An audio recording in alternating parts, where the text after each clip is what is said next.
হঠাৎ করে দাওয়াত পাওয়াতে চলে গেলাম আমার ফ্রিল্যান্সার বন্ধুর মেয়ের বার্থডে পার্টিতে।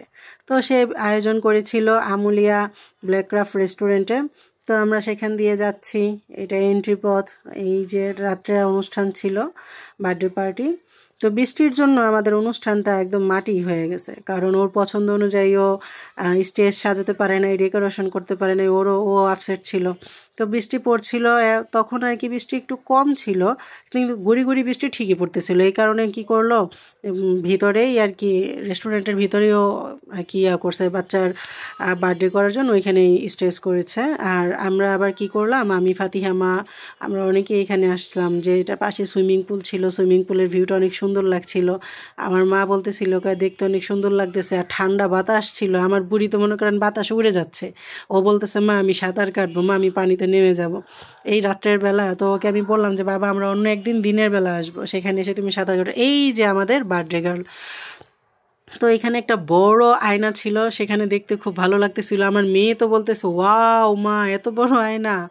তো সময়টা খুবই ভালো কেটেছে। আর আমি বারবার দেখতেছিলাম রেস্টুরেন্টটার ভিউ অনেক সুন্দর। এই যে আমাদের বার্থডে গার্ল আফরিন নিহা, তো কান্না, এর কান্না কে দেখে? বার্থডের দিন বেচারি অনেক কান্না করছে। আল্লাহ ওরে নেক হায়াত দান করুক, সুস্থ রাখুক।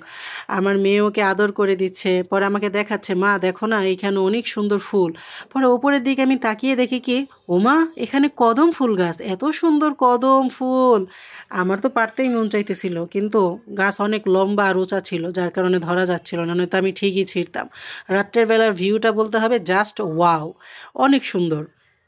এই তো এখানে মিররের সামনে আমি এবার গিয়েছিলাম, তো মিরর থেকে একটু ভিডিও শ্যুট করে নিচ্ছিলাম, দেখতে ভালোই লাগছিল।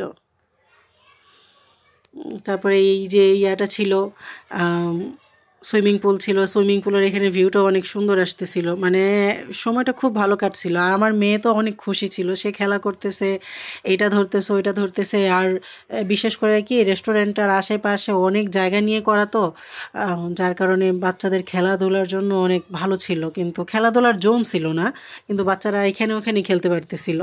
আমার মেয়ে আমার মা, সবচেয়ে সুন্দর লেগেছে এই দোলনাটা। আমি এই দোলনাটায় বসেছিলাম, আমার এক ছোট বোন ও আবার শ্যুট করে দিচ্ছিল আমাকে। এই তো আমরা দোতলায় উঠতেছি, আমাদের মূল আকর্ষণ যেই জায়গায় সেখানে।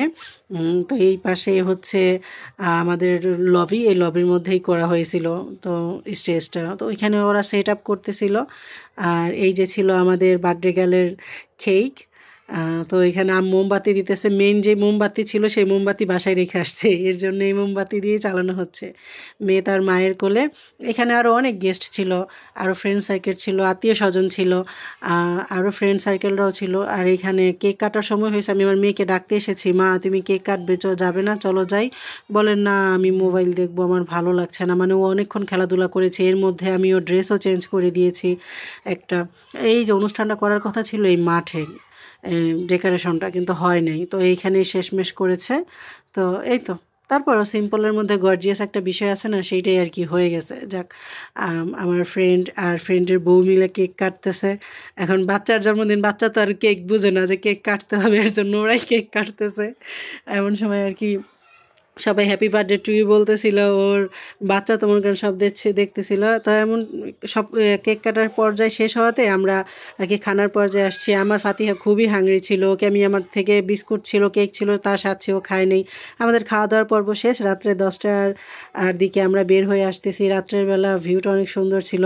আমি আমার হাজব্যান্ড জহির খান আসলে আমি আবার যাব এখানে যে আমি আবার সময় কাটিয়ে আসবো। আমার কাছে রেস্টুরেন্টটা খুবই ভালো লেগেছে।